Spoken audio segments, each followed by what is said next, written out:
ఈరోజు మనం మాట్లాడుకోబోతున్నాం డ్రీమ్ గురించి. ఒక్క నిమిషం.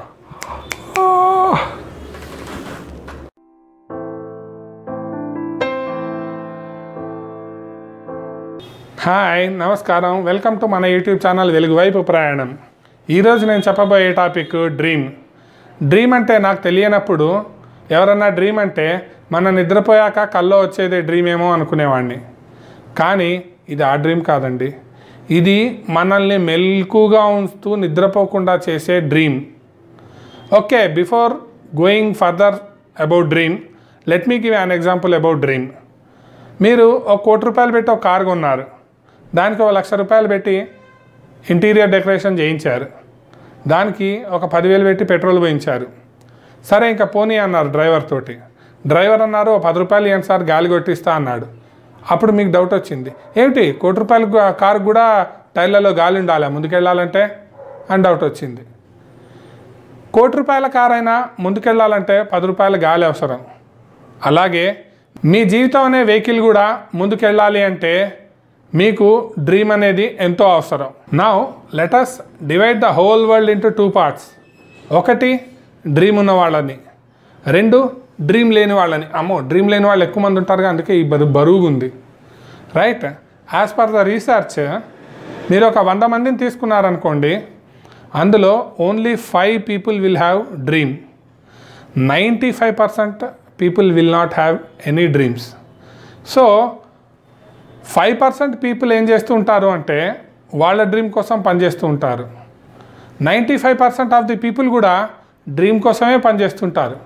కానీ అది వాళ్ళ డ్రీమ్ కాదు, వాళ్ళ ఓనర్ డ్రీమ్ కోసం పనిచేస్తూ ఉంటారు. ఇప్పుడు నేను 5% డ్రీమర్స్ గురించి మాట్లాడాను, 90% డ్రీమ్ లేని వాళ్ళ గురించి మాట్లాడాను. నేను మాట్లాడబోయేది ఎవరి గురించి అంటే ఒక 5% ఆఫ్ ది పీపుల్ ఉంటారు నాన్ డ్రీమర్స్ జోన్లోంచి డ్రీమర్స్ జోన్లోకి జంప్ అవుదామని చూస్తూ ఉంటారు, ట్రాన్స్ఫార్మ్ అవుదామని చూస్తూ ఉంటారు. సో ఇప్పుడు నేను చెప్పబోయే టాపిక్ ఆ ట్రాన్స్ఫార్మ్ అవుదాం అనుకున్న వాళ్ళ గురించే నేను మాట్లాడుతున్నాను. నాన్ డ్రీమర్స్ నుంచి డ్రీమర్గా మీరు ట్రాన్స్ఫార్మ్ అవ్వాలి అంటే ఇప్పుడు నాకు ఒక స్టోరీ గుర్తొస్తుంది. ట్రాన్స్ఫార్మేషన్ అంటే చూద్దాం. ఒకసారి ఈగల్ అంటే ఒక గద్ద గుడ్లు పెట్టింది. ఆ గుడ్లు పెట్టిన తర్వాత ఓ రోజు రాత్రి బాగా గాలివాన వచ్చింది. గాలివాన వచ్చి గద్ద గుడ్లు అలా దొర్లిపోయి కోడిపిల్ల గుడ్లతో కలిసిపోయింది. కోడిగుడ్లతో కలిసిపోయేసరికి కోడి ఏం చేసిందంటే అన్ని గుడ్లతో పాటు ఈ గద్ద గుడ్డును కూడా పొదిగింది. సో కోడి ఏది పొదిగినా గద్ద గుడ్డులోంచి ఏమొస్తుంది? గద్ద పిల్లే వస్తుంది.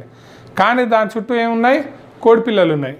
సో గద్ద కూడా ఏం చేస్తుంది అంటే కోడిపిల్లలాగా బిహేవ్ చేయడం మొదలుపెట్టింది, వాటిలాగే తినడం మొదలుపెట్టింది, వాటిలాగే నడవడం మొదలుపెట్టింది. ఇది ఎప్పుడన్నా ఎగురుతామని ట్రై చేసింది అనుకోండి, నువ్వు ఎగరలేవు, మేము ఎగరలేకపోతున్నావు, నువ్వెలా ఎగురుతావు, మేము ఎగరలేకపోతున్నావు, నువ్వెలా ఎగురుతావు అని కోడిపిల్లలు చెప్తే వాటి మాట విని కోడిపిల్లలా బతికేసేది. కొన్నాళ్ళ తర్వాత గాలిలో గద్దలు ఎగురుతున్నాయి. గద్దలు ఎగురుతున్నప్పుడు అవి ఈ కింద ఉన్న గద్ద పిల్లని చూసి అవి దగ్గరకు వచ్చి, నువ్వు మాలాగే ఉన్నావు, నువ్వు ఎగరగలవు, నువ్వు మాలాగే ఉన్నావు, నువ్వు ఎగరగలవు, ట్రై చేయని పైనుంచి సజెషన్స్ ఇచ్చినాయి.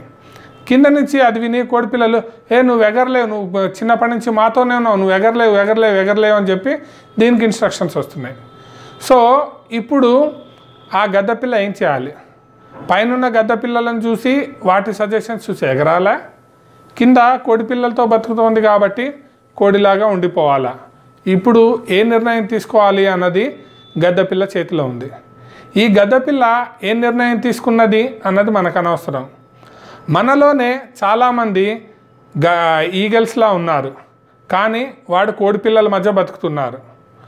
ఇప్పుడు మీ జీవితం డ్రీమ్స్ అనేది తీసుకుని మీరు ట్రాన్స్ఫార్మ్ అవ్వాలి అంటే ఎగరడానికి ప్రయత్నించరా? మీరు ఎగరడానికి ప్రయత్నిస్తే డ్రీమ్ సహకారంతో మీరు గద్దలా గాల్లోకి ఎగరచ్చు. లేదు అంటే మీ జీవితం కోడిపిల్లలాగా అలాగే ఉంటుంది. నిర్ణయం మీరు తీసుకోండి. డ్రీమ్ ఉన్నవాడు వాడి డ్రీమ్స్ని అచీవ్ చేయడంలో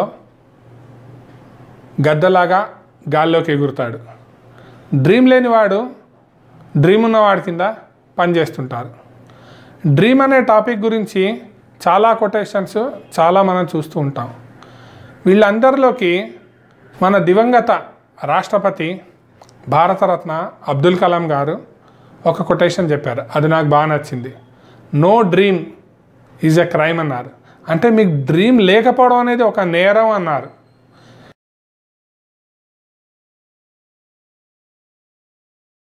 ఇది 100% కరెక్ట్ అండి.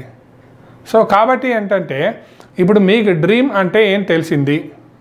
సో నౌ మన డ్రీమ్ అనేది ఎలా ఉండాలి? మన డ్రీమ్ అనేది ఎలా ఉండాలి అంటే our dream should be measurable or believable. Measurable అంటే ఏంటి, బిలీవబుల్ అంటే ఏంటి? మీరు పెట్టుకున్న ఏ డ్రీమ్ అయితే ఉంటుందో అది నేను సాధించగలను అన్న నమ్మకం మీకు ఉండాలి. దీనికి వచ్చిన ఎగ్జాంపుల్ చెప్తాను. Suppose if you are making some 50,000 per month, ఒక 50,000 మీరు సంపాదిస్తున్నారనుకోండి నెలకి. మీ నెక్స్ట్ 6 monthsలో మీరు ఏం డ్రీమ్ పెట్టుకోవచ్చు అంటే నేను 50,000 నుంచి 60,000 70,000 సంపాదిస్తాను, ఆ సంపాదించేట్టుగా ఎదుగుతాను అని మీరు డ్రీమ్ పెట్టుకోవచ్చు. అది మీరు కూడా నమ్ముతారు, ప్రయత్నిస్తే జరగవచ్చు అని. అదే మీరు డ్రీము నేను నెక్స్ట్ 6 monthsలో 2 లక్షలు సంపాదిస్తాను, నెలకి 2.5 లక్షలు సంపాదిస్తారు అని డ్రీమ్ పెట్టుకున్నారనుకోండి, అది మీరే నమ్మట్లేదు, మీ మనసే నమ్మట్లేదు, మీ మైండే నమ్మట్లేదు. ఇంకా మీరు ఎలా అచీవ్ చేయగలరు చెప్పండి? ఏదైనా మీరు డ్రీమ్ పెట్టుకున్నారు అంటే ఇది నేను కష్టపడితే సాధించగలను అన్న నమ్మకం ఫస్ట్ మీకు ఉండాలి. దాని గురించి ప్రయత్నం చేయాలి. That is measurable or believable. Next వచ్చేసి ఏంటంటే మీ డ్రీమ్కి ఒక డేట్ పెట్టుకోవాలి.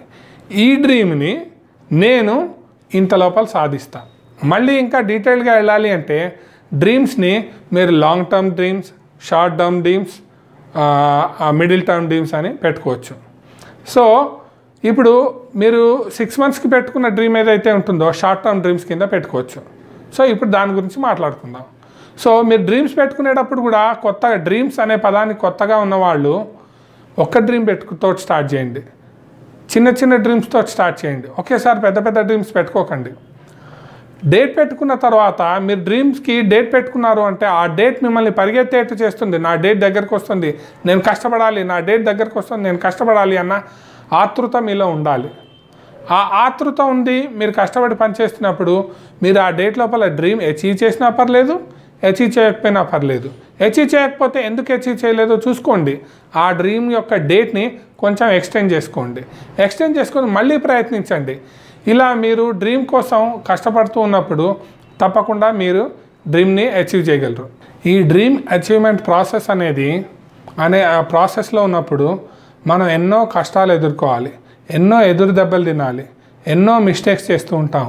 పర్లేదు, every mistake is an wonderful income making opportunity అన్నాడు ప్రముఖ బిజినెస్ మ్యాన్ జాక్ మా, ఆలీబాబా ఫౌండర్. సో ఎన్నో కష్టాలు ఎదుర్కోవాలి. ఈ డ్రీమ్ అచీవ్మెంట్ ప్రాసెస్లో మనకి ఎదురయ్యే కష్టాలు అన్నీ కూడా మనకి కొత్త కొత్త పాఠాలు నేర్పిస్తూ ఉంటాయి. అన్నిటికన్నా ఇంపార్టెంట్ ఏంటంటే మీకు ఎన్ని కష్టాలు వచ్చినా, ఎన్ని ప్రాబ్లమ్స్ వచ్చినా ఈ డ్రీమ్ నేను అచీవ్ చేయగలను, it is possible for me అన్న దృఢ సంకల్పం మీ మైండ్లో ఉండాలి. మీరు కనుక ఆ డ్రీమ్ మీద నమ్మకం కోల్పోయారనుకోండి, ఆ తర్వాత మీరు ఎన్ని ప్రయత్నాలు చేసినా మీ డ్రీమ్ని మీరు అస్సలు అచీవ్ చేయలేరు. సో ఈ అచీవ్మెంట్ ప్రాసెస్లో మనం కొంత మారాల్సి వస్తూ ఉంటుంది.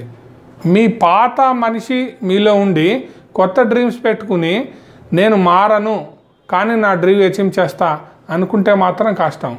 ఈ డ్రీమ్ అచీవ్మెంట్ ప్రాసెస్లో మీరు ఫిజికల్గా మారాలి, మెంటల్గా మారాలి, మీ నాలెడ్జ్ పరంగా టెక్నాలజికల్గా మీరు మారాలి. మీకు తెలియని విషయాలు ఏమన్నా ఉంటే తెలుసుకోవాలి. అన్నిటికన్నా ఇంపార్టెంట్ ఏంటంటే మీ యాటిట్యూడ్ ఈజ్ వెరీ ఇంపార్టెంట్.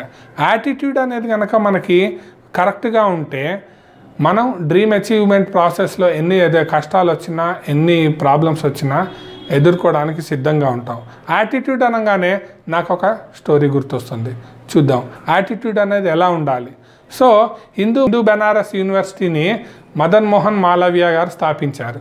ఆయన వారణాసిలో హిందూ బెనారస్ యూనివర్సిటీ స్టార్ట్ చేద్దామని చెప్పేసి ఇండియా మొత్తం అందరి దగ్గర ఫండ్స్ కోసం తిరుగుతూ అందరి దగ్గర ఫండ్స్ అనేవి కలెక్ట్ చేసుకుంటున్నారు. ఫండ్స్ కలెక్ట్ చేసుకుంటూ అతని ప్రయాణంలో భాగంగా మన హైదరాబాద్ నిజాం నవాబీ దగ్గర కూడా వచ్చారు. నిజాం నవాబ్ దగ్గరకు వచ్చేసి ఇట్లా నేను బెనారస్లో అంటే వారణాసిలో ఒక హిందూ బెనారస్ యూనివర్సిటీ అని స్టార్ట్ చేస్తున్నాను, దానికి మీ వంతు సహాయం చేయాల్సిందిగా అతన్ని అడిగారు. వెంటనే నవాబ్ గారికి కోపం వచ్చింది. ఏంటి, ఒక హిందూ యూనివర్సిటీ స్థాపించడం కోసం ముస్లిం అయినా నన్ను ఫండ్స్ అడుగుతావా అని కోపం వచ్చి ఆయన కాలుకున్న చెప్పు తీసి మాలవ్య గారి మీద విసిరారు. విసిరేయంగానే మాలవ్య గారు చాలా ప్రశాంతంగా చాలా కామ్గా ఉన్నారు. కామ్గా ఉండి ఆ విసిరిన చెప్పు చేతిలో తీసుకుని మెల్లగా బయటకు వచ్చేసారు. అంతే, నిజాం నవాబ్కి షాక్. ఏంటి అసలు ఏ రియాక్షన్ లేకుండా ఇంత సింపుల్గా వెళ్ళిపోయాడు, నేను ఇంత అరిస్తే ఇంత తిడితే అనుకున్నారు. ఆ తర్వాత అతను బయటికి వెళ్ళిపోవడం చూసి ఇతను ఏం చేస్తాడో తెలుసుకోండి అని 2 సైనికుల్ని కూడా ఆయన వెనక తెలియకుండా పంపించేశారు. మదన్ మోహన్ మాలవ్య గారు ఆ చెప్పు తీసుకుని ఒక రిచ్ అంటే ధనికులు ఉండే ప్లేస్కి వచ్చి, ఇది నిజాం నవాబు గారి చెప్పు, ఎవరెంత కొంటారో చెప్పండి అని చెప్పి ఆ చెప్పుని వేలానికి పెట్టారు. ఆ వెంటనే ఆ విషయం సైనికులు నిజాం నవాబు గారికి చేరవేశారు. సార్ మీ చెప్పును వేలం వేస్తున్నారు అని చెప్పేసి వేసేసరికి ఇక్కడ కంగు తిన్నాడు. నా చెప్పు చాలా చీప్గా అమ్ముడుపోయింది అనుకో, ఇంత చీప్గా అమ్ముడుపోయిందా అని రేపు నాకే చెడ్డ పేరు వస్తుంది అని చెప్పి వీళ్ళకి డబ్బులు ఇచ్చి ఆ చెప్పు ఎంత అమ్ముడుపోతుందో దానికి డబుల్ అమౌంట్ ఇచ్చి నా చెప్పును మీరు కొనుక్కురండి అని చెప్పి సైనికుల్ని పంపించారు. సో ఆ రకంగా నిజాం నవాబ్ నుంచి కూడా మదన్ మోహన్ మాలవ్య గారు ఫండ్స్ కలెక్ట్ చేశారు. చూడండి ఎంత కూల్గా ఎంత ప్రశాంతంగా ఉంటూ మీ డ్రీమ్ని చక్కబెట్టడానికి అతని బిహేవియర్లో ఉందో. ఇది యాటిట్యూడ్ అంటే. ఇలా యాటిట్యూడ్ మనం అలవాటు చేసుకున్నాం అనుకోండి, any dream is possible for us. ఎన్ని ప్రాబ్లమ్స్ వచ్చినా ఎన్ని అవాంతరాలు వచ్చినా 1-2 సార్లు మన డ్రీమ్ని మనం అచీవ్ చేయలేకపోయినా మీరు నిరుత్సాహపడకుండా మీ డ్రీమ్ కోసం మీ కృషిని కంటిన్యూ చేస్తున్నారనుకోండి, డెఫినెట్గా మీ డ్రీమ్ని మీరు అచీవ్ చేయగలరు. ఈ డ్రీమ్ ప్రాసెస్ గురించి చెప్పాలంటే అలా ఎన్ని గంటలైనా చెప్పుకుంటూ పోవచ్చు, కానీ ఈరోజుకి ఇక్కడితో ముగిద్దాం. మీ డ్రీమ్ ఏంటో నాకు కామెంట్ బాక్స్లో మెన్షన్ చేయండి, సో దట్ నేను మీ డ్రీమ్కి ఏమైనా హెల్ప్ చేయగలనేమో ట్రై చేస్తాను. ఇది ఈ వారం టాపిక్. మీకు నచ్చినట్టయితే లైక్ చేయండి, వేరే వాళ్ళకి షేర్ చేయండి. నమస్కారం.